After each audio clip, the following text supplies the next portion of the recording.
How's it going, my retro friends and lovers of a good flippable handheld? I hope you're ready to dive headfirst into the Retroid Pocket Flip 2, because today we're going to find out if this little pocket warrior is your new best friend or just another high-tech brick to collect dust. I'm Gilly from the Retro Oasis. Welcome to the Oasis.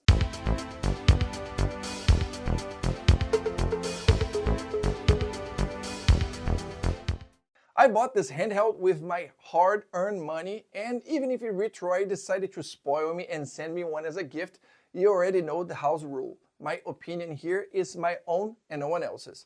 If Retroid, Embernick or Paukitty don't like it, we can debate, but in the end the opinion remains mine. Super fast unboxing, interface card and specs, handheld, cable.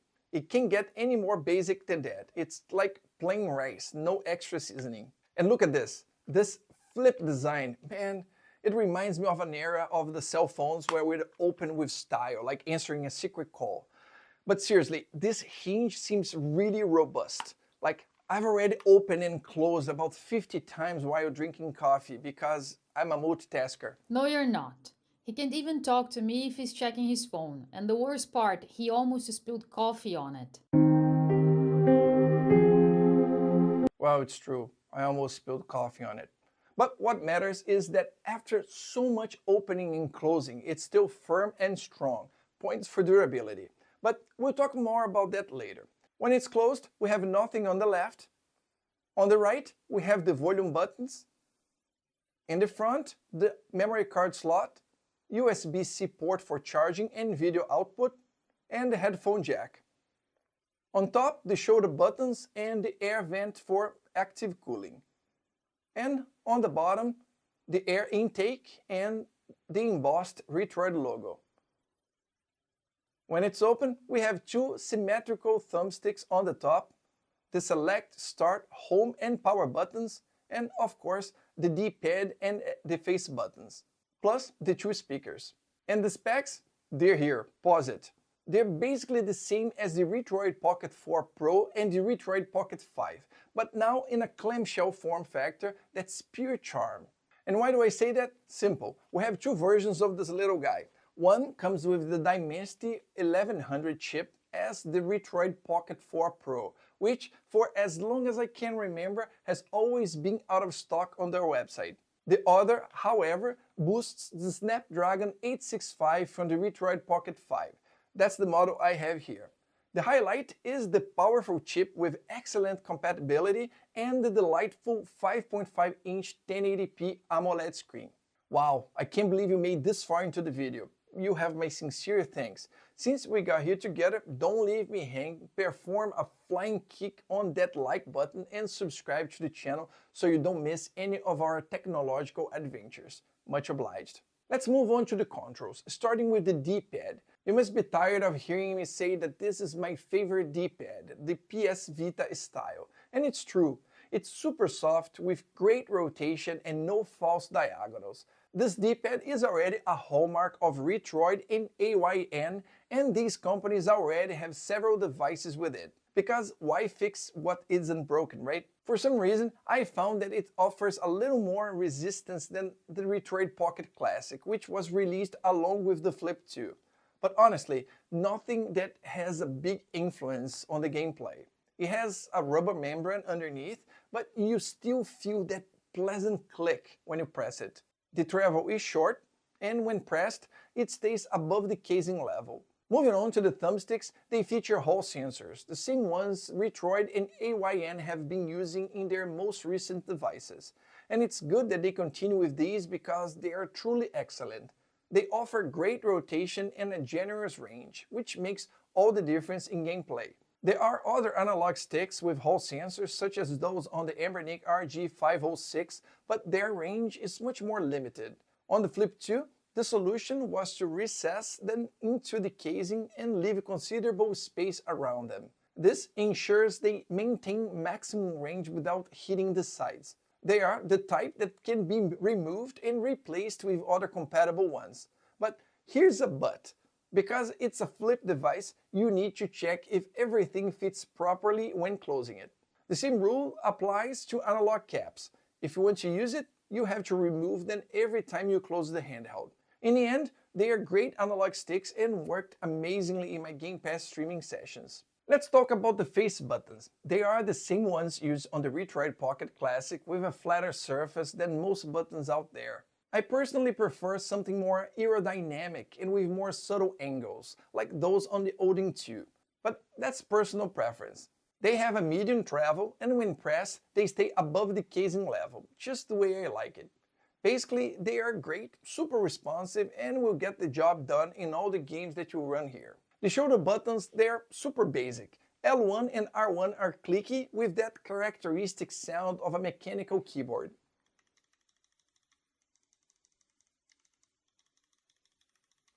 They have a super short travel, which is very common for these buttons and works perfectly for quick commands.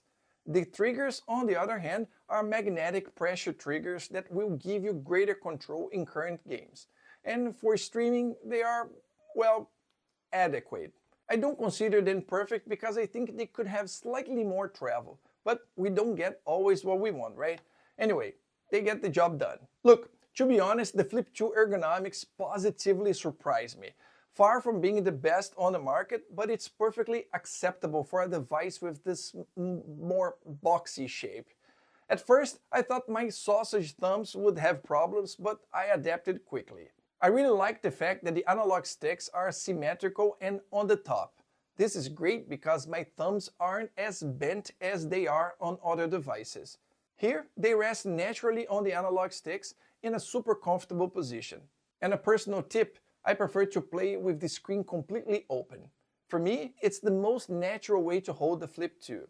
If the screen is slightly folded, I feel like I need to compensate by moving my hand a little further forward.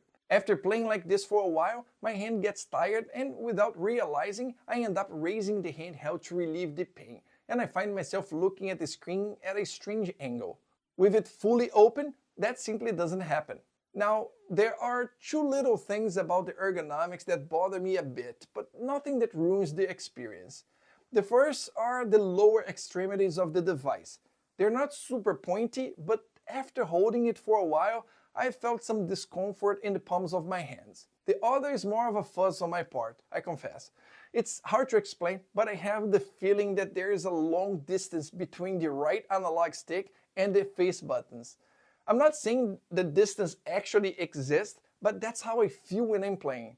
I spent a good amount of time playing Expedition 33 on this device during my work breaks via Game Pass streaming, and several times I found myself looking for the X button, which on Xbox is where the Y button is. As I said, I can't explain it, but sometimes it gets slightly disoriented.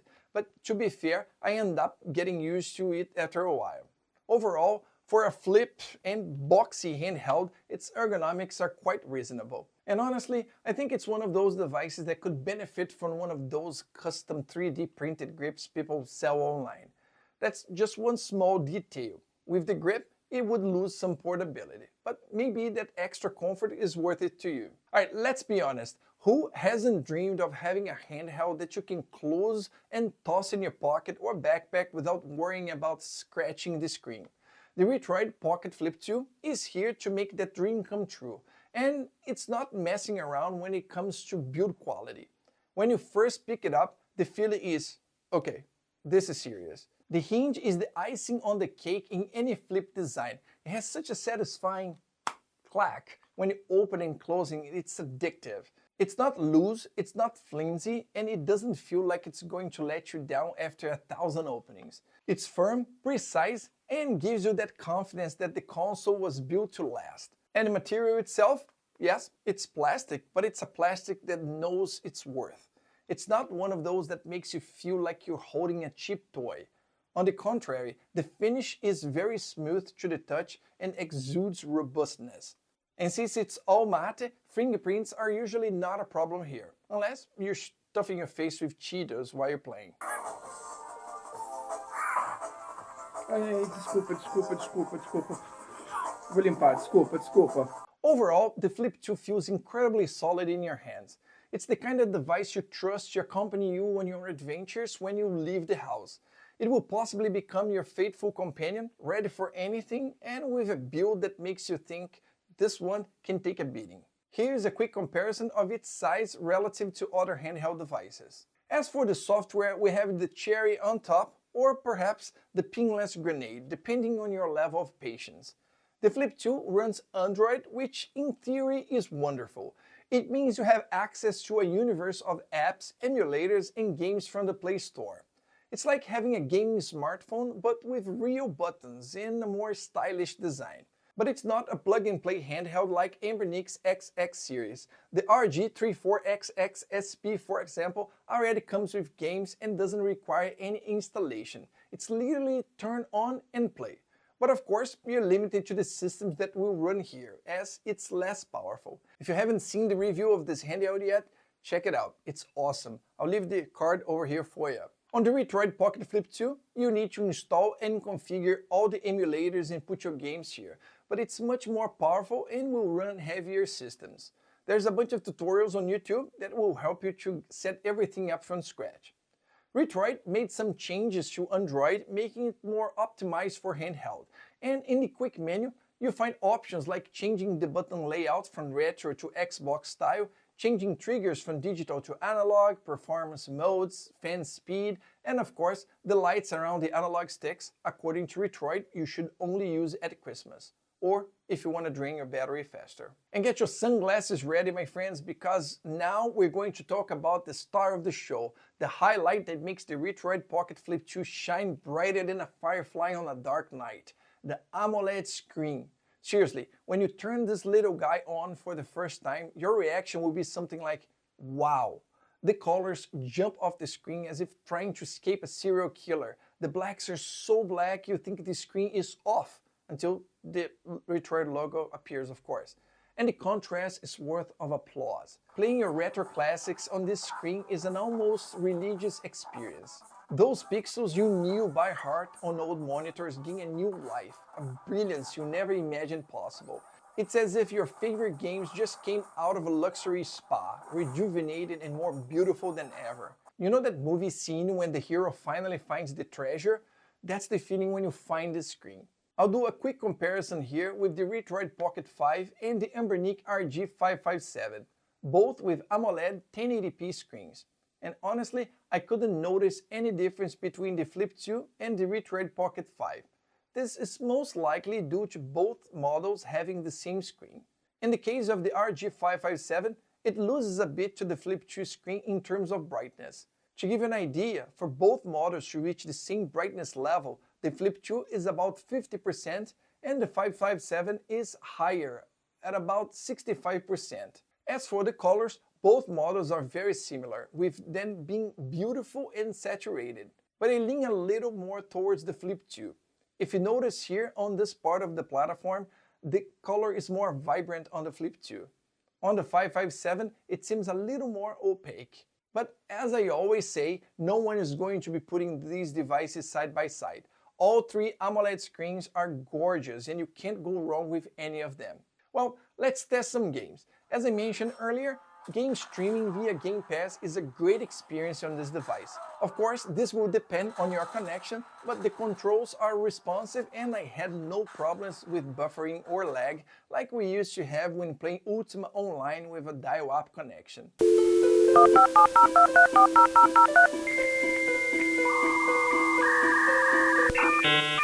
If you're from younger generation and didn't understand any of that, never mind, you can skip it.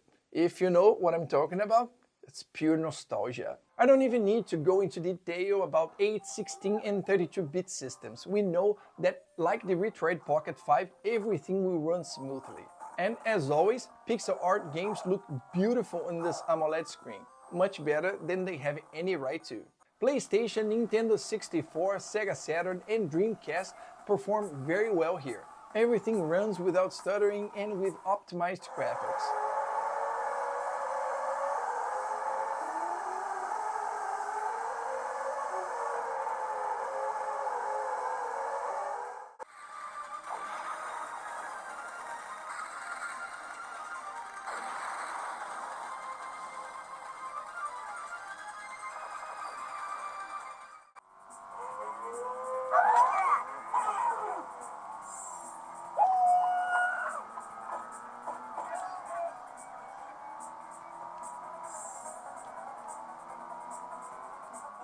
Nintendo DS and 3DS also run without major problems.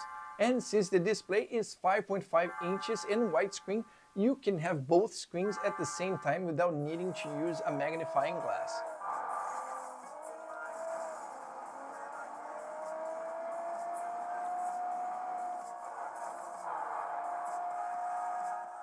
PSP and PS Vita also run on the Flip 2, with the highlight being that they are widescreen systems, and they look beautiful in full screen.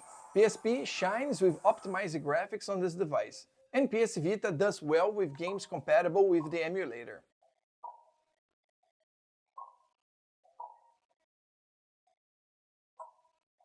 And as always, the people's joy is PlayStation 2 and GameCube. And I can say for sure that these two systems run beautifully here without major problems.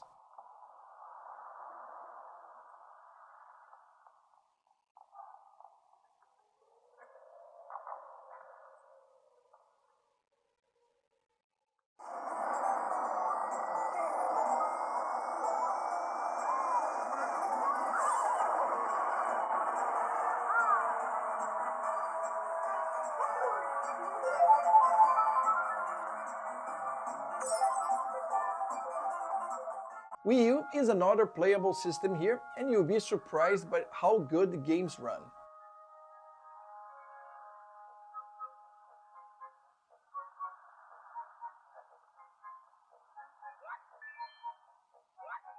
And we finish with Nintendo's hybrid handheld, with several playable titles here. Don't expect to run the entire library of this system perfectly, but if you are selective about what you play, you will have a lot of fun. We've reached the grand finale, the moment of truth, the moment that we answer the million-dollar question. Is the Retroid Pocket Flip 2 worth it? If you enjoy retro gaming, want a compact, high-performance handheld for emulation, and don't mind doing your own configurations on an Android device, then yes, the Retroid Pocket Flip 2 can be an excellent choice. If you're the type of gamer who loves to tinker, who sees a handheld console as something to be explored, and who isn't afraid of a small technical challenge installing and configuring everything you want to play here, then the Flip 2 is your new best friend. It will give you hours of fun, take you back to childhood with an image quality you never imagined for your retro games. It's the machine of your dreams, a true portal to nostalgia with a touch of modernity. Now, if you're on the plug-and-play team who wants everything working perfectly right away, no adjustments, no tutorials, maybe you need to think about it a little more.